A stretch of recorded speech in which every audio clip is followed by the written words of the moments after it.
Hi friends, welcome back to Krish mobile training institute YouTube channel. ఈరోజు ఒక కొత్త topic తోటే మీ ముందుకు రావడం జరుగుతుంది.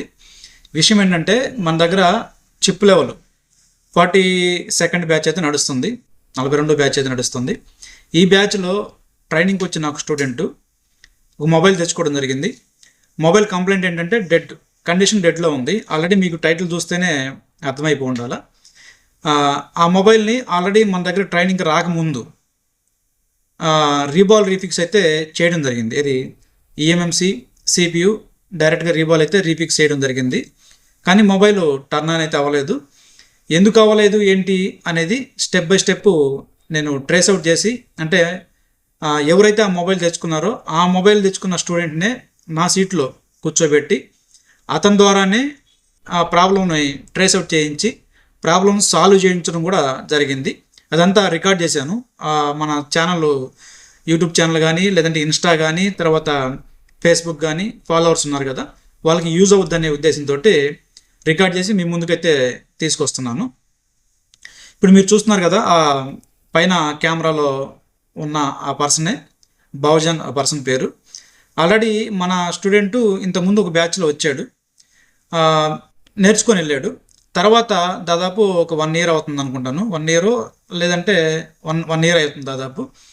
మరలా కొన్ని డౌట్లు ఉన్నాయి సార్, మళ్ళీ ఒకసారి బ్యాచ్లోకి వస్తానంటే, తర్వాత ఈ బ్యాచ్లో మరలా అతన్ని, అంటే ఓల్డ్ స్టూడెంట్స్ని ఒక బ్యాచ్లో కంటిన్యూగా తీసుకుంటున్నాము.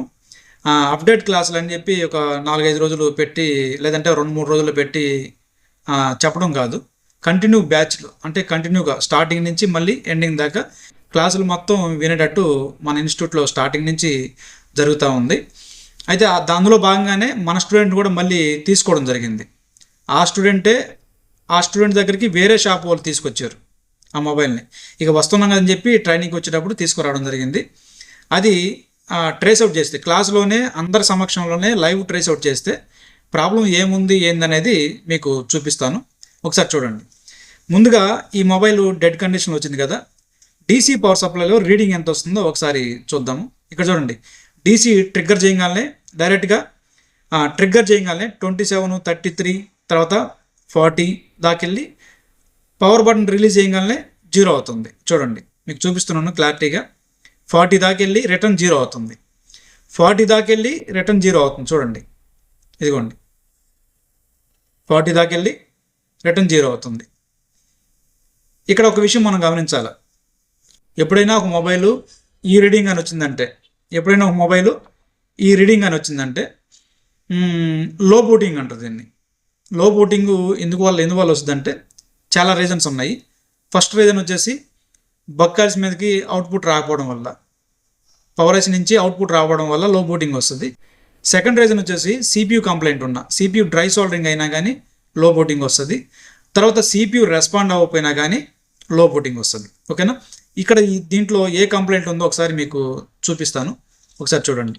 ముందుగా మనం ఏం చేద్దామంటే, ఛార్జర్ కనెక్ట్ చేసి, మన స్టూడెంట్ చేతనే చేపిస్తున్నాం మొత్తం కూడా. ఛార్జర్ కనెక్ట్ చేసి విపిహెచ్ పవర్ వస్తుందా లేదా ఒకసారి చెక్ చేద్దాము. మీరు చూడండి, విపిహెచ్ పవర్ అనేది మెయిన్ పిఎంఐ చుట్టుపక్కల క్యాప్స్ మీదకి వస్తుంది కదా, ఆ క్యాప్స్ మీద ఒకసారి చెక్ చేస్తాం. చూడండి ఎంత వస్తుంది. ప్రోబ్స్ రివర్స్ బ్యాటరీ కాబట్టి మైనస్ వచ్చింది, -3.1 వచ్చింది. ఓకేనా? 3.1 వచ్చింది కాబట్టి విపిహెచ్ పవర్ 100% ఓకే ఉన్నట్టు. ఓకేనా? 3.1 అనేది తక్కువ కదా, ఓకే ఉన్నట్ట అంటే ఓకే ఉన్నట్టే. ఎందుకు అంటే లేటెస్ట్ మొబైల్స్లో విపిహెచ్ పవర్ అనేది 2.9 కూడా వస్తుంది, అయినా అది ఓకే ఉన్నట్టే. ఓకేనా? 3.1 అనేది ఓకే. తర్వాత బక్ వోల్టేజ్ చెక్ చేస్తున్నాడు. చూడండి, బక్ కాయిల్స్ మీద వోల్టేజ్లు వస్తున్నాయి కానీ ఫ్లక్చువేట్ అవుతున్నాయి. చూడండి, 0.7, 0.3 అట్లా ఫ్లక్చువేట్ అవుతున్నాయి. చూడండి, వాస్తవానికి ఆ వోల్టేజ్లన్నీ కూడా స్టేబుల్గా ఉండాలి. ఇది చూడండి, 2.0 వస్తుంది కదా, 1.7, 2.0, మరలా చూడండి 1.4 అట్లాగా. ఇక్కడ చూడండి 0.7 లేదంటే 1.2 వస్తుంది. లోయర్ ఎల్డిఓ ఇది ఎంత రావాలి, మరలా 0. ఇక్కడ చూడండి, ఇవన్నీ కూడా ఫ్లక్చువేషన్ అవుతున్నాయి, వోల్టేజ్లన్నీ కూడా ఫ్లక్చువేషన్ అవుతున్నాయి. ఓకేనా? ఇలా ఫ్లక్చువేట్ అవ్వడానికి కారణం ఏముంటుందంటే, చాలా రీజన్స్ ఉంటాయి. వోల్టేజ్లు ఫ్లక్చువేట్ అవ్వడానికి చాలా రీజన్స్ ఉంటాయి. అందులో అందరికి తెలిసిన రీజనే సిపియు నుంచి మనకి వాచ్ డాగ్ వోల్టేజ్ అనేది, లేదంటే power on reset PS hold, CP నుంచి పిఎస్ హోల్డ్ అనేది రాకపోవడం వల్ల, ఆ వోల్టేజ్ మిస్ అవ్వడం వల్ల ఈ ప్రాబ్లం వస్తుంది. ఓకేనా, అంటే ఫ్లక్చువేషన్ అనేది అవుతుంది. ఇందులో చాలా రీజన్స్ ఉన్నాయి. వోల్టేజ్ ఫ్లక్చువేట్ అవ్వడానికి, వోల్టేజ్ రాకపోవడానికి, వచ్చిన వేరియేషన్ రావడానికి చాలా రీజన్స్ ఉన్నాయి. ఇవన్నీ కూడా ఈ నెల 10వ తారీఖు నుంచి మాస్టర్ కోర్స్ అయితే నడుస్తుంది. మాస్టర్ కోర్స్ స్టార్ట్ అవుతుంది. ఆ మాస్టర్ కోర్సులో అయితే క్లియర్ కట్గా మీకు ఎక్స్ప్లెయిన్ చేస్తాను.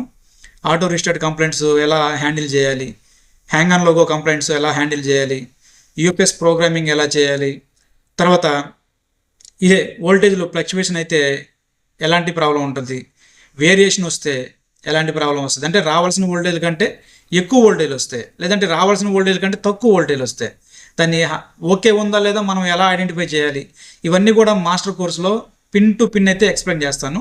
ఇంట్రెస్ట్ ఉంటే నంబర్ ఇస్తున్నాను కదా, కాంటాక్ట్ అవ్వచ్చు. ఓకేనా, ఇది చూడండి, వోల్టేజ్ మొత్తం ఫ్లక్చువేట్ అవుతున్నాయి. ఈ ఫ్లక్చువేట్ అవ్వడానికి కారణం ఫస్ట్ పాయింట్, మనము సిపి నుంచి వస్తున్న PS hold, power sequence hold అంటారు. పిఎస్ హోల్డ్ అంటే పవర్ సీక్వెన్స్ హోల్డ్, అంటే ఆ వోల్టేజ్ వస్తేనే ఈ పవర్ సీక్వెన్స్ అంతా కూడా హోల్డ్ అవుతుంది అన్నట్టు. అంటే ఆ నేమ్లోనే దాని అర్థం ఉంది, ఆ లైన్ ఏం పని చేస్తుంది అనేది అర్థం ఉంటుంది. ఓకేనా, ఆ పవర్ సీక్వెన్స్ అంతా కూడా హోల్డ్ అవ్వాలంటే ఖచ్చితంగా ఆ వోల్టేజ్ రావాలి. ఎంత వోల్టేజ్ రావాలి? 1.8 వోల్టేజ్ రావాలి. ఒకసారి స్కెమాటిక్ ఓపెన్ చేసి power on reset first check చేద్దాం. పవర్ ఆన్ రీసెట్ తర్వాత ఆ పిఎస్ హోల్డ్ కూడా చెక్ చేద్దాం. పవర్ ఆన్ రీసెట్ అంటే పవర్ ఐసీ నుంచి సిపికి వెళ్తుంది. ఎంత వోల్టేజ్ రావాలి? 1.8 వోల్టేజ్ రావాలి. ఈ పవర్ ఆన్ రీసెట్ వోల్టేజ్ వస్తుందా లేదా ఒకసారి స్కెమాటిక్ తర్వాత లేఅవుట్ ద్వారా మీకు చూపిస్తున్నాను. చూడండి, ఇది చూడండి, ఈ క్యాప్ మీద 1.8 వోల్టేజ్ రావాలి. అది వస్తుందా లేదా ఒకసారి చూపిస్తున్నాను. చూడండి, ఇక షీల్డ్ కట్ చేయాలి. షీల్డ్ అయితే కట్ చేసిన తర్వాత మళ్ళీ చూపిస్తాను. చూడండి, షీల్డ్ కటింగ్ అయితే అయిపోయింది. ఇక్కడ 1.8 వోల్టేజ్ వస్తుందా లేదని చూస్తున్నాం. చూడండి, ఆ గ్యాప్ నుంచి మనకి 1 2 3 మూడో క్యాప్ చూడండి, ఆ క్యాప్ మీద 1.8 వోల్టేజ్ వస్తుందా లేదా చూడండి 1.8 వోల్టేజ్ అంటే పవర్ ఐసీ నుంచి సిపియుకి 1.8 వోల్టేజ్ అనేది వెళ్తుంది. పవర్ ఆన్ రీసెట్ ఈ వోల్టేజ్ వస్తే పవర్ ఐసీ మ్యాక్సిమం ఓకే ఉన్నట్టు. అది మనకి మీకు అందరూ తెలిసిందే. సింగిల్ వోల్టేజ్ తోటి పవర్ ఐసీ ఓకే ఉందా లేదని చెప్పేయచ్చు. ఓకే ఉందని తెలిసినాక దాని జోలికి ఇంక వెళ్ళకూడదు. ఓకేనా, అది నెక్స్ట్ ఈ వోల్టేజ్ వెళ్ళంగానే సిపియు రియాక్ట్ అవ్వాలి ఎమ్మటనే. సిపియు కూడా అంటే పవర్ ఐసీ చెప్పింది సిపియుకి ఏమని, నేను ఓకే ఉన్నానని ఈ వోల్టేజ్ తోటే. సిపియు కూడా ఎమ్మటనే పవర్ ఐసీ చెప్పాలి ఏమని, నేను కూడా యాక్టివ్గా ఉన్నాను అని. ఏ వోల్టేజ్ ద్వారా చెప్పుద్ది? పిఎస్ హోల్డ్ అనే వోల్టేజ్ ద్వారా చెప్తుంది అన్నట్టు. చూడండి, ఆ వోల్టేజ్ గురించే మనం చెక్ చేస్తున్నాము. ఇదిగోండి, ఇక్కడ రెజిస్టర్ మీదకి ఆ వోల్టేజ్ రావాలి. ఎంత వోల్టేజ్ రావాలా? 1.8 వోల్టేజ్ అనేది రావాలి. దీని మీద కూడా ఒకసారి చూడండి, ఆ వోల్టేజ్ వస్తుందా లేదా ఒకసారి చెక్ చేద్దాం. ఇదిగోండి, ఈ రెజిస్టర్ మీద 1.8 వోల్టేజ్ రావాలి. చూడండి, వోల్టేజ్ రావట్లేదు. అంటే పవర్ సీక్వెన్స్ని హోల్డ్ చేసే వోల్టేజ్ ఏదైతే ఉందో పిఎస్ హోల్డ్ అనేది, ఆ వోల్టేజ్ రావట్లేదు కాబట్టి మిగతా వోల్టేజ్లన్నీ కూడా ఏమవుతున్నాయి? ఫ్లక్చువేషన్ అవుతున్నాయి. చూడండి, ఇదిగోండి, ఈ వోల్టేజ్ అయితే రావట్లేదు. పవర్ ఆన్ రీసెట్ వస్తుంది, పక్కన పవర్ ఆన్ రీసెట్ ఇది, యువతలది పిఎస్ హోల్డ్. కెపాసిటర్ మీద ఉండేది పవర్ ఆన్ రీసెట్, రిజిస్టర్ మీద ఉండేది పిఎస్ హోల్డ్. ఆ వోల్టేజ్ అయితే మిస్ అయింది. ఓకేనా, ఈ వోల్టేజ్ మిస్ అవ్వడానికి ఏమేమి రీజన్స్ ఉంటాయి? ఈ వోల్టేజ్ రాకపోవడానికి, ఈ వోల్టేజ్ అంటే సిపియుకి బక్ వోల్టేజ్ రాకపోయినా ఈ వోల్టేజ్ రాదు. సిపియు నుంచి వోల్టేజ్ కాకుండా అంటే పవర్ ఐసీ బక్ వోల్టేజ్ కాకుండా సిపియుకి క్లాక్ సిగ్నల్ రాకపోయినా కానీ ఈ వోల్టేజ్ రాదు. ఆల్రెడీ బక్ వోల్టేజ్లు వస్తున్నాయి, ఎందుకంటే మనకి ఫ్లక్చువేట్ అవుతున్నాయని ఫస్ట్లో మనం మాట్లాడుకున్నాం. సో బక్ వోల్టేజ్లు అంటే పవర్ ఐసీ నుంచి వెళ్ళే సిపియుకి వెళ్ళే వోల్టేజ్ల పరంగా ఎటువంటి ప్రాబ్లం అయితే మనకి లేదు. ఇక క్లాక్ సిగ్నల్ ఉంది కదా, క్లాక్ సిగ్నల్ సిపియుకి వెళ్తుందా లేదా? ఎక్కడి నుంచి వెళ్తుంది క్లాక్ సిగ్నల్ అంటే పవర్ ఐసీ నుంచే వెళ్తుంది. ఓకేనా, బీబీసీఎల్కే అంటారు, బేస్ బ్యాండ్ క్లాక్ లేదంటే స్లీప్ క్లాక్ అంటారు. ఈ క్లాక్ సిగ్నల్ వెళ్తుందా లేదనేది ఒకసారి చెక్ చేద్దాం. చూడండి, ఎంతసేపు చెక్ చేసినా కానీ రిజిస్టర్కి అవతల పక్క రావట్లేదు, రిజిస్టర్కి యువతల పక్క కూడా మనకి వోల్టేజ్ అనేవి రావట్లేదు, 1.8 వోల్టేజ్ అనేది రావట్లేదు. అంటే CPU యాక్టివ్ అవ్వాలి ఇంకా. ఓకేనా. ఒకసారి స్కెమాటిక్లోనే బేస్బ్యాండ్ క్లాక్ అనే వోల్టేజ్ అనేది వస్తుందా, బేస్బ్యాండ్ క్లాక్ అనే వోల్టేజ్ ఎంత వోల్టేజ్ రావాలా, 0.8 వోల్టేజ్ రావాలా, ఒకసారి చెక్ చేద్దాం అది కూడా. ఇక్కడ చూడండి BBCLK ఉంది కదా, BBCLK1 ఇదే. ఫైండ్ నెక్స్ట్ కొట్టి ఆ లైన్లో రిజిస్టర్ ఒకటి ఉంది, ఇక్కడ చూడండి 0 ohm రెజిస్టర్ ఒకటి ఉంది. ఆ రిజిస్టర్ నంబర్ కాపీ చేసి స్కెమాటిక్ వచ్చి ఆ స్కెమాటిక్లో దాన్ని పేస్ట్ చేసి ఒకసారి సెర్చ్ చేసి చూద్దాం.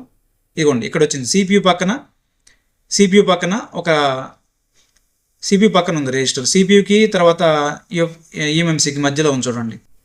ఇక్కడ మీకు చూపిస్తున్నాను చూడండి, ఇదిగోండి ఈ ప్లేస్లో ఉంది. ఆ రిజిస్టర్ మీదకి 0.8 వోల్టేజ్ వస్తుందా లేదా పవర్ ఐసీ నుంచి ఒకసారి చూద్దాం. చూడండి చూపిస్తున్నాను. ఆ వోల్టేజ్ అయితే మనకి ఇక్కడ చూడండి 0.8 వోల్టేజ్ వస్తుంది కదా. ఇది కూడా ఫ్లక్చువేట్ అవుతుంది, 0.8 0.5 అట్లా ఫ్లక్చువేట్ అవుతుంది. ఎందుకు ఫ్లక్చువేట్ అవుతుందంటే CPU యాక్టివ్ అవ్వాల, పవర్ సీక్వెన్స్ హోల్డ్ని అనే వోల్టేజ్ని పంపిలా CPU, అందుకే ఈ వోల్టేజ్ అన్నీ కూడా ఫ్లక్చువేట్ అవుతున్నాయి. చూడండి ఇప్పుడు వోల్టేజ్లు వస్తున్నాయి. చాలామంది ఏమనుకుంటారంటే వోల్టేజ్లు రాగానే క్లాక్ సిగ్నల్ కూడా వస్తుంది అనుకుంటారు చాలామంది, అది పొరపాటు. ఓకేనా. వోల్టేజ్ వచ్చిందంటే అర్థమైందంటే పవర్ సెక్షన్ ఓకే ఉందని, క్లాక్ సిగ్నల్ వస్తుందని అనుకోవడానికి లేదు. ఓకేనా. అందుకని డౌట్గా మరలా ఏం చేయాలా, డిఎస్ఓ తోటి బేస్బ్యాండ్ క్లాక్ లైన్ మీద పవర్ ఐసీ నుంచి CPUకి వెళ్ళాల్సిన క్లాక్ సిగ్నల్ అనేది వెళ్తుందా లేదా ఇది చెక్ చేయాలి. ఓకేనా. చూడండి డిఎస్ఓ ఒకసారి ఓపెన్ చేసి డిఎస్ఓతోని ఈ క్లాక్ సిగ్నల్ అనేది వెళ్తుందా లేదా ఒకసారి చెక్ చేసి చూపిస్తాను. ఒకసారి చూడండి. దానికంటే ముందు బేస్బ్యాండ్ క్లాక్తో పాటు స్లీప్ క్లాక్ అనే ఒక లైన్ ఉంటుంది, ఆ స్లీప్ క్లాక్ లైన్లో కూడా వోల్టేజ్ వస్తుందా, తర్వాత ఫ్రీక్వెన్సీ వస్తుందా లేదనేది ఒకసారి చెక్ చేద్దాం. ఇక్కడ కూడా ఒక 0 ohm రెజిస్టర్ ఉంది, ఈ లైన్లో కూడా ఒక 0 ohm రెజిస్టర్ ఉంది. ఆ నంబర్ కాపీ చేసి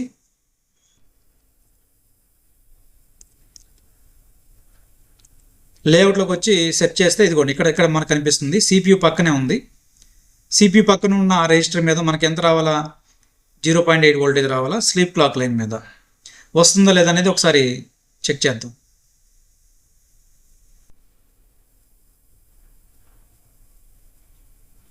చూడండి 0.8 వోల్టేజ్ వచ్చిందా. ఇక్కడ మల్టీమీటర్లో రీడింగ్ ఎంత వచ్చింది, 0.8 వోల్టేజ్ వచ్చింది. అంటే స్లీప్ క్లాక్ లైన్ మీద కూడా వోల్టేజ్ వస్తుంది, కానీ ఫ్రీక్వెన్సీ వస్తుందా లేదా అనేది డౌట్. ఓకేనా. వోల్టేజ్ వస్తుందని సిగ్నల్ రావాలని రూల్ ఏం లేదు. ఓకేనా. వోల్టేజ్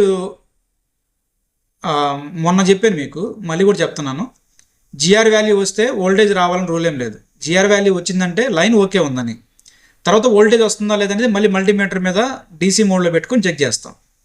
వోల్టేజ్ వచ్చిందని మళ్ళీ సిగ్నల్ వస్తుందని అనుకోకూడదు, ఇదొక ప్రాబ్లం ఉంది. మళ్ళీ సిగ్నల్ కోసం DSO ఖచ్చితంగా ఆపరేట్ చేయాలి. DSO ఉంటేనే క్లారిటీ వస్తుంది. DSO లేకపోతే వచ్చుంటుందిలే అనుకోవడమే. ఇక్కడ చూడండి బేస్బ్యాండ్ క్లాక్ మీద మీకు DSO ఆపరేట్ చేసి చూపిస్తున్నాను. చూడండి ఇక్కడ చూడండి వేవ్ ఫామ్ అయితే కరెక్ట్గా వచ్చింది. అది బేస్బ్యాండ్ క్లాక్ సంబంధించిన వేవ్ ఫామ్ అది. ఒకసారి చూపిస్తున్నాను చూడండి. 15.14.4 15.9 అంటే 16 మెగాహెర్ట్జ్ అయితే వస్తుంది. చూడండి ఎంత రావాలి ఫ్రీక్వెన్సీ దాని మీద అంటే 19.2 మెగాహెర్ట్జ్ రావాలి. 19.2 మెగాహెర్ట్జ్ రావాలి. 15 అంటే 16 మెగాహెర్ట్జ్ అయితే వస్తుంది, అంటే కొంచెం తగ్గింది. ఎందుకు ఈ కొంచెం తగ్గుతుందంటే దీనికి కూడా ఒక రీజన్ చెప్తాను. చాలామందికి ఈ డౌట్ ఉంటుంది, ఫ్రీక్వెన్సీ 19.2 మెగాహెర్ట్జ్ రావాలి కదా, 16 వస్తుంది, తక్కువ వస్తే అని చెప్పి క్రిస్టల్ మీదకి వెళ్ళి వర్క్ చేయడం, లేదంటే పవర్ ఐస్ చేంజ్ చేయడం ఇట్లా చేస్తారు. అట్లా చేయొద్దు. ఓకేనా. తక్కువ వచ్చినా లైట్ తీసుకోవచ్చు, ఎందుకంటే ఇది డెడ్ బోర్డు ప్రాబ్లం ఉంది కాబట్టి తక్కువ వస్తుంది. అదే కానీ 100% ఓకే ఉంటే, ప్రాబ్లం లేకపోతే 19.2 ఖచ్చితంగా రావాలి. కొంచెం అటు ఇట్లో వేరియేషన్ వస్తుంది, అది పెద్ద పట్టించుకోవాల్సిన అవసరం లేదు. ఓకేనా, ఇది మనకి తక్కువ వచ్చినా ఓకే ఉన్నట్టే, ఫ్రీక్వెన్సీ అయితే జనరేట్ అవుతుంది. ఇక్కడ చూడండి స్లీప్ క్లాక్ లైన్ మీద ఒకసారి చెక్ చేసి చూపిస్తున్నాను. ఇక్కడ కూడా చూడండి, ఇక్కడ కూడా ఫ్రీక్వెన్సీ మనకి వేవ్ ఫామ్ అయితే వస్తుంది, ఫ్రీక్వెన్సీ కూడా మనకి వస్తుంది, కిలో హెర్ట్జ్ వస్తుంది. దాంట్లో ఏమో మెగా హెర్ట్జ్ వస్తుంది, దీంట్లో కిలో హెర్ట్జ్ వస్తుంది. 32.0 కిలో 36.0 అనుకుంటాను కిలో హెర్ట్జ్ అయితే వస్తుంది, మెగా హెర్ట్జ్ అయితే రాదు దీంట్లో. ఓకేనా, స్లీప్ క్లాక్ మీద కిలో హెర్ట్జ్, తర్వాత బేస్మెంట్ క్లాక్ మీద ఎంత వస్తుంది, 22.8 కిలో హెర్ట్జ్ వస్తుంది, తక్కువ వస్తుంది. ఇక్కడ కూడా తక్కువ వస్తుందని మనం దాని మీద వర్క్ చేయొద్దు, ప్రాబ్లం ఉన్న మొబైల్ కాబట్టి తక్కువ వస్తుంది అని, ఓకే ఉన్న మొబైల్ కరెక్ట్గా రావాలి. ఓకేనా, ఇప్పుడు మనకు అర్థమైంది, మనకి ఏమర్థమైంది, క్లాక్ సిగ్నల్ వస్తుంది, తర్వాత వోల్టేజ్ సిపియూకి వెళ్ళాల్సిన వోల్టేజ్ వస్తుంది, కానీ సిపియూ రియాక్ట్ అవ్వట్లేదు, సిపియూ పిఎస్ వోల్టేజ్ పంపించట్లేదు. ఇప్పుడు మనం ఏం చేద్దాం అంటే సిపియూ ఫాల్టీ ఉందా లేదని ఇంకొక ట్రిక్, పవర్ ఆన్ రీసెట్ నుంచి పిఎస్ వోల్టేజ్ జంపర్ వేసి వోల్టేజ్లు ఫ్లక్చువేషన్ అనేది ఆగిపోయిందా లేదా ఒకసారి చెక్ చేసి చూపిస్తున్నాం చూడండి. 0.7 వచ్చిందా, ఇది డ్రాప్ అవుతుందా లేదా చూడండి ఒకసారి, డ్రాప్ అవ్వట్లేదు, అట్లాగే ఉండిపోయింది. అంటే పవర్ సిపి నుంచి రావాల్సిన వోల్టేజ్ వస్తే ఇవన్నీ కూడా స్టేబుల్ అయిపోతాయి అన్నట్టు. ఓకేనా, చూడండి వేరే బక్కాయలు మేము చెక్ చేసి చూపిస్తున్నాం చూడండి. 2.0 వచ్చింది, ఇది డ్రాప్ అవుతుంది చూడండి, అట్లాగే ఉండిపోద్ది. అంటే సిపి నుంచి వచ్చే వోల్టేజ్ మిస్ అయింది కాబట్టి వోల్టేజ్లు అనేవి ఫ్లక్చువేట్ అవుతున్నాయి. ఇది మనకు అర్థమైంది చూడండి, మొత్తం కూడా స్టేబుల్ అయిపోయింది. కానీ ఇట్లా బైపాస్ చేస్తే మొబైల్ ఆన్ అయిద్దంటే ఆన్ కాదు, సిపి నుంచే ఆ వోల్టేజ్ అనేది రావాలి, 1.8 వోల్టేజ్ అనేది రావాలి, న్యాచురల్గా రావాలి, బైపాస్ చేస్తే అవ్వదు. కాబట్టి ఇప్పుడు మనం ఏం చేయాలంటే మన ముందున్న ఆప్షన్స్ రెండు, ఒకటి రీబాల్ చేయడం, రీఫిక్స్ చేయడం, లేదా సిపి చేంజ్ చేయడం. ఆల్రెడీ రీబాల్ రీఫిక్స్ అయితే ఆల్రెడీ చేస్తున్నారు, అయినా కానీ వాళ్ళు ప్రాపర్గా చేశారా చేయలేదా అనే విషయం మనకు తెలియదు. కాబట్టి ఒకసారి రిమూవ్ చేసి రీబాల్ చేసి రీఫిక్స్ చేసి చూద్దాం. ఒకవేళ వచ్చిందా, పిఎస్ వోల్టేజ్ 1.8 వోల్టేజ్ వచ్చిందా, హ్యాపీ. రాలేదనుకోండి అప్పుడు సిపియు మనం చేంజ్ చేయాల్సి వస్తుంది. ఓకేనా, చూడండి కూర్చోబెట్టడం అయితే బాగానే కూర్చోబెట్టారు, ప్రాబ్లం ఏం లేదు. కాకపోతే ఇక్కడ మనకి సిపి నుంచి రావాల్సిన వోల్టేజ్ అనేది రాలేదు. ఇదంతా మీకు ఫార్వర్డ్ చేస్తున్నాను, ఎందుకు అంటే లెంత్ దృష్టిలో పెట్టుకొని. ఓకేనా, ఇవన్నీ మీకు తెలుసు కాబట్టి రీబాలింగ్ రీఫిక్స్ అనేది మ్యాటర్ కాదు. ఓకేనా, నా దృష్టిలో అయితే మ్యాటర్ కాదు, చాలామందికి ఇది గొప్ప విషయంలాగా అనిపిస్తుంది. ఇన్స్టిట్యూట్లో హ్యాండ్ స్కిల్ గురించే మాట్లాడుతారు. హ్యాండ్ స్కిల్ గురించి, హ్యాండ్ స్కిల్ అవసరమే కాదనట్లేదు, కాకపోతే హ్యాండ్ స్కిల్తోనే రిపేర్ అంతా అయిపోద్ది అనుకుంటే అది మన భ్రమ. ఓకేనా, హ్యాండ్ స్కిల్ కంటే ఇంపార్టెంట్ ట్రబుల్ షూట్, ప్రాబ్లం ఎక్కడ ఉందో కనిపెట్టడం. ఓకేనా, సింపుల్గా చిన్న ఎగ్జాంపుల్ చెప్తా. ఏంటంటే అది మనం డాక్టర్లు అనుకోండి, జ్వరం వచ్చినా కానీ ఆపరేషన్ చేయలేంగా, చేస్తామా? జ్వరం వస్తే ఆపరేషన్ చేస్తామా? జ్వరం వస్తే ఆపరేషన్ థియేటర్కి తీసుకెళ్ళాడంటే ఆ డాక్టర్ కాదు, ఆడికి ఏం తెలియదు కదా. అట్లని చెప్పి మనకి ఏ ప్రాబ్లం వచ్చినా కానీ సిపి రీబాలింగ్ రీఫిక్సే సొల్యూషన్ కాదు, ప్రాబ్లం ఎక్కడుందో కనిపెట్టడం అనేది ఇంపార్టెంట్. ఆ ట్రబుల్ షూట్ నాలెడ్జ్ మీకు కావాలనుకుంటే బెస్ట్ ట్రైనింగ్ ఇన్స్టిట్యూట్ ఏదైతే ఉందో అది క్రిష్ మొబైల్ ట్రైనింగ్ ఇన్స్టిట్యూట్ అని గర్వంగా చెప్పుకుంటాను నేనైతే. ఎందుకంటే స్టూడెంట్కి అసలు నాలెడ్జ్ నేను ఇస్తాను. మీకు యూట్యూబ్లోనే ఫ్రీగానే ఇంత నాలెడ్జ్ షేర్ చేస్తున్నానంటే ఆఫ్లైన్లో నా దగ్గరికి వచ్చినప్పుడు ఎట్లా ఉంటుందో ఒకసారి మీ ఊహకు కూడా అందదు, అంత బాగుంటుంది. లైవ్లో ట్రబుల్ షూట్ అయితే ఉంటుంది. మొట్టమొదటిగా యూట్యూబ్లో dead mobile live trouble shoot చేసి పెట్టిన వీడియో అయితే ఉందో అది మన ఇన్స్టిట్యూట్ తరపునే పెట్టాము.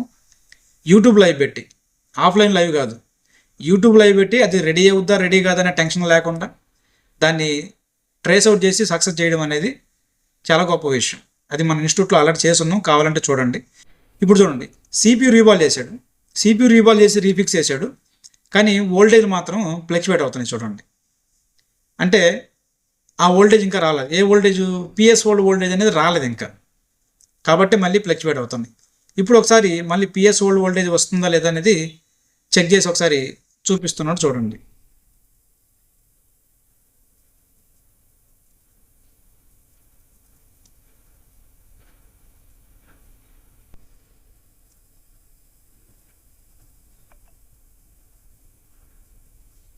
ఇక్కడ చూడండి, ఇది పవర్ ఆన్ రీసెట్. ఇది ఆల్రెడీ ఇంతకుముందు కూడా వచ్చింది, దీంట్లో ఏం ప్రాబ్లం లేదు మనకి. దాని పక్కన ఉండేది రిజిస్టర్ మీదకి వచ్చేది పిఎస్ హోల్డ్. ఇది పిఎస్ హోల్డ్. వోల్టేజ్ వస్తుందా లేదు చూడండి, వోల్టేజ్ రావట్లేదు. ఇది రాలేదు కాబట్టే వోల్టేజ్లు అనేవి ఫ్లక్చువేట్ అవుతున్నాయి. సో ఇప్పుడు ఏం చేయాలి, ఇంకా రీబాల్ ఆల్రెడీ ఫిక్స్ అయిపోయింది, ఇంకేం చేయాలి, సిపి చేంజ్ చేయాలి. ఇప్పుడు వేరే సిపి తీసుకొని ఆ సిపియు రీబాల్ చేసి రీఫిక్స్ చేసేది ఆ వోల్టేజ్ వస్తుందా లేదా అనేది చూపిస్తున్నాను చూడండి. ఇదంతా కూడా ఈ బ్యాచ్లో ట్రైనింగ్ వచ్చిన స్టూడెంట్స్ ముందు లైవ్లో చేసి చూపించడం జరుగుతుంది చూడండి. ఎవరైతే ఆ మొబైల్ తెచ్చుకున్నారో వాళ్ళ చేతి చేపించడం కూడా, ఓకేనా. మొబైల్ ఎవరైతే తెచ్చుకున్నారో ఏ ప్రాబ్లం ఉందో వాళ్ళకి చూపించి వాళ్ళ చేతనే చేయించడం అనేది గొప్ప విషయం. అది మన ఇన్స్టిట్యూట్లో మాత్రమే సాధ్యం అవుతుంది. ఎందుకంటే బ్యాచ్కి 10 మెంబర్సే ఉంటారు మన కాడ, అన్లిమిటెడ్ తీసుకోము మనం, ఓకేనా. 10 మెంబర్సే ఉంటారు కాబట్టి ఈచ్ అండ్ ఎవ్రీ స్టూడెంట్ని దగ్గర కూర్చోబెట్టుకొని చెప్తాం అన్నట్టు. అలా మీకు ఎక్కడైతే పాసిబుల్ ఉంటుందో ఆ విధంగా అక్కడ ఉన్న చోట మీరు వెళ్ళిపోవచ్చు, ఓకేనా. మన దగ్గరికి రమ్మని మనం చెప్పట్లేదు, మీకు అర్థం అవ్వాలి ఏం చెప్తున్నాం ఏం చేస్తున్నాం అనేది మీకు అర్థం అవ్వాలి, ఓకేనా. చూడండి, రీబాల్ రీఫిక్స్ అయితే చేయడం జరిగింది. ఒకసారి ఆ వోల్టేజ్ వస్తుందా లేదనేది ఒకసారి ఛార్జర్ కనెక్ట్ చేసి మీకు చెక్ చేసి చూపిస్తున్నాను, ఒకసారి చూడండి.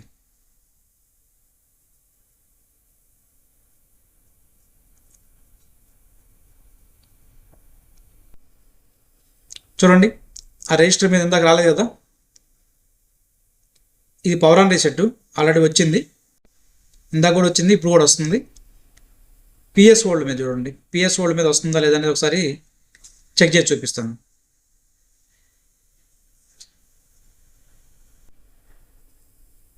అటు చూడండి, స్టేబుల్ అయింది అది, అది కూడా గమనిస్తున్నాం మేము. ఇక్కడ చూడండి 1.799 అంటే 1.8 దాదాపు వస్తుంది. ఈ వోల్టేజ్ నాకు మిస్ అయింది, ఇప్పుడు వస్తుంది. అంటే ఇప్పుడు పవర్ ఐసి నుంచి వోల్టేజ్ వచ్చినా క్లాక్ సిగ్నల్ వచ్చినా సిపియు ఇంటర్నల్గా డ్యామేజ్ అయి ఉంది కాబట్టి మనకి ఈ వోల్టేజ్ అనేది రాలా, పిఎస్ హోల్డ్ వోల్టేజ్ అనేది రాలా. సిపియు ఇంటర్నల్ డ్యామేజ్ అయ్యేసరికి సిపియు చేంజ్ చేయాల్సి వచ్చింది, ఓకేనా. ఇప్పుడు చూడండి, ఆ వోల్టేజ్ వచ్చింది కాబట్టి అన్ని వోల్టేజ్లు కూడా స్టేబుల్ అవుతాయి. చూడండి, ఇట్లా ఫ్లక్చువేషన్ అయిన మొబైల్స్లో మొబైల్ ఆన్ కాదు. ఎందుకంటే మన ఎగ్జాంపుల్ చెప్పాను, ఒక వోల్టేజ్ ఇప్పుడు ఎగ్జాంపుల్, ఇప్పుడు ఈ లైట్ మనకి వెలుగుతుందంటే కంటిన్యూగా దాని సప్లై ఎంత ఉంది కాబట్టి అది వెలుగుతుంది. రాను పౌనుగా ఉంటే ఆ లైట్ అయితే వెలగదు. ఫ్యాన్ తిరుగుతుంది అనుకోండి, కంటిన్యూగా దానికి వోల్టేజ్ అంత ఉంది కాబట్టి, కరెంట్ అంత ఉంది కాబట్టి అది తిరుగుతుంది. కరెంటు రాను పౌనుగా ఉంటే అది తిరగదు. అలాగే మొబైల్లో కూడా ఈ బక్ వోల్టేజ్ కానీ లేదంటే విపిహెచ్ వోల్టేజ్ కానీ ఏ వోల్టేజ్ అయినా కానీ స్టేబుల్గా అందితేనే ఆ ఐసీలు పనిచేస్తాయి. రాను పోనుగా ఉన్నాయంటే ఆ ఐసీలు పనిచేయవు. సింపుల్ లాజిక్ అంతే, ఓకేనా. ఇప్పుడు చూడండి, వోల్టేజ్లని మనకి ఫ్లక్చువేట్ అవ్వడం అనే ఆగిపోయింది, స్టేబుల్ అయినాయి. ఇప్పుడు నెక్స్ట్ ఏం చేస్తామంటే, ఇది క్వాల్కమ్ సిపియు కాబట్టి ఓన్లీ సిపియు మాత్రమే చేంజ్ చేయడం పాసిబుల్ లేదు కాబట్టి ఆ సిపియు సంబంధించిన ఈఎంఎంసీని మరలా దీంట్లో వేయడం జరుగుతుంది. మీకు చూపిస్తున్నాను చూడండి, 2 సిపియులు చూపిస్తున్నాను. 2 సిపియులు కూడా SDM 439 సిపియు, రెండు కూడా ఏబీ సిపియులు. దీంట్లో కూడా ఒకటి ఉంది, ఏఏ సిపియు ఒకటి ఉంటుంది, ఏబీ సిపియు ఒకటి ఉంటుంది. ఏబీ సిపియు ప్లేస్లో ఏబీ సిపియు వేసుకోవాలి, ఏఏ సిపియు ప్లేస్లో ఏఏ సిపియు అనేది వేసుకోవాలి. సిపియు చేంజ్ ఎలా చేయాలి ప్రాసెస్లో ఇవన్నీ చెప్తాం, మాస్టర్ కోర్సులో అవన్నీ వస్తాయి. ఈఎంఎంసీ చేంజ్ ఎలా చేసుకోవాలి, యూఎఫ్ఎస్ చేంజ్ ఎలా చేసుకోవాలి, సిపియు చేంజ్ ఎలా చేయాలి, ఇవన్నీ కూడా మీకు పిన్ టు పిన్ అయితే ఎక్స్ప్లెయిన్ చేస్తాను. ఇంట్రెస్ట్ ఉంటే జాయిన్ అవ్వచ్చు, ఓకేనా. నంబర్ ఇస్తున్నాను కదా, కాంటాక్ట్ అవ్వచ్చు.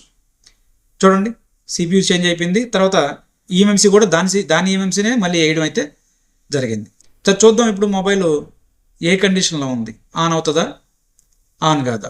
ఛార్జర్ కనెక్ట్ చేసి ఒకసారి చూద్దాం.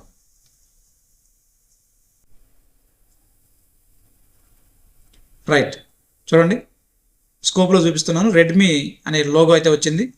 కింద చూడండి, ఆండ్రాయిడ్ రెడ్మీ అనే లోగో వచ్చింది, కింద మనకి ఆండ్రాయిడ్ అని వస్తుంది, ఓకేనా. లోగోలోనే ఉంటుందా, పూర్తిగా ఆన్ అవుతుందా ఒకసారి చూద్దాం.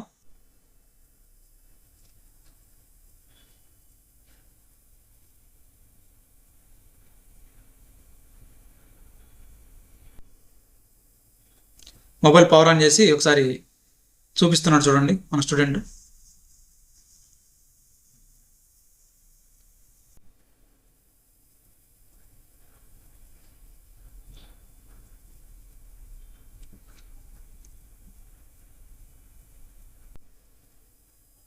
చూడండి ఛార్జింగ్ లోగో వచ్చింది. ఈ విధంగా ఉంటుంది ఫ్రెండ్స్ మన దగ్గర ట్రైనింగ్ అనేది. చాలా డీటెయిల్డ్గా పిన్ టు పిన్ అయితే ఆఫ్లైన్లో ఇంకా డీటెయిల్గా మాట్లాడతాను. ప్రతి లైన్ గురించి, ఆ లైను ఎంత వోల్టేజ్ రావాలి, వస్తే ఏం ప్రాబ్లం ఉంటుంది, రాకపోతే ఏం ప్రాబ్లం ఉంటుంది, ఏమేమి రీజన్స్ ఉంటాయి, మొత్తం కూడా పిన్ టు పిన్ చెప్తాం. చూడండి మొబైల్ ఆన్ అయింది, కింద పైన ఏమో రెడ్మీ అని పడింది, కింద ఏమో ఆండ్రాయిడ్ అని పడింది. ఒకసారి పెద్ద చేసి చూపిస్తున్నాను, ఒకసారి చూడండి. అది లోగోలోనే ఉంటుందా, లేదంటే సెకండ్ లోగో వస్తుందా, లేదంటే పూర్తిగా ఆన్ అవుద్దా లేదని కూడా చూపిస్తాను, ఒకసారి చూడండి.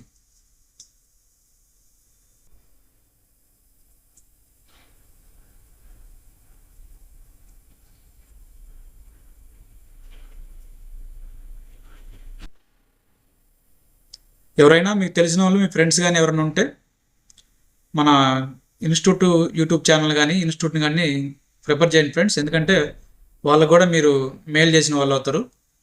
ఎందుకంటే ప్రాపర్గా అనేది మన ఇన్స్టిట్యూట్లో ఉంటుంది కాబట్టి. చూడండి మనోడు మొహం క్లారిటీగా చూపించాను.